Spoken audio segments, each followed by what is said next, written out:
Yeah, we in the House of Representatives are very upset that we have not had the opportunity to be able to have a voice in this. But this isn't the first time we've had that. We have a president who doesn't come to the table. I've been there for 5 years, and we have yet to be able to have some kind of negotiation with him. Look, I served in the state legislature for 12 years. I served under a Democrat governor. And during those 12 years, we had opportunities to be able to have face-to-face with the governor, have good open debate and dialogue, and come to a consensus.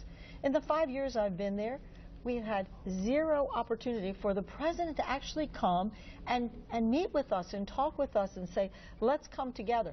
We actually even had an opportunity the second year that I was there. There was discussion going on, and the president pulled out. And Congressman, don't you think, though, that some of that is born out of responsibility with your party? Because certainly for the first 2 years, Obama tried to reach across the aisle and tried to work with the Republicans, and he could have voted for extending Mother's Day, and the Republicans would have voted it down.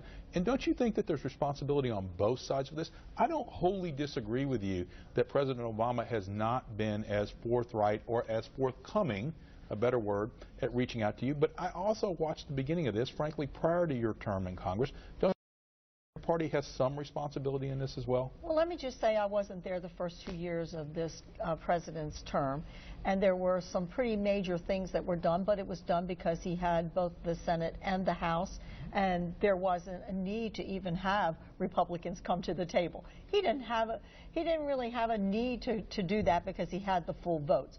But I will say this to you.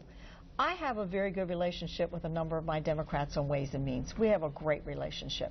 And I won't break confidences, but they have told me it has been disappointing to them because in prior presidents that were of the opposite party from them, they had an opportunity to be invited over to the White House. Let's sit down, let's talk about it. As a matter of fact, if you look at when major pieces of legislation were actually done, in the Reagan administration, the last time we did tax reform back in 1986, you had a president that was of the Republican Party in the White House, but you had a Democrat House and Senate.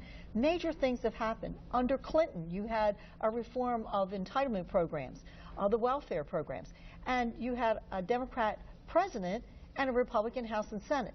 So folks that have been there for a long time have seen how there can be the working together.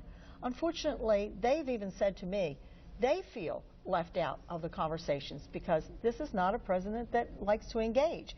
And I have worked with the opposite party.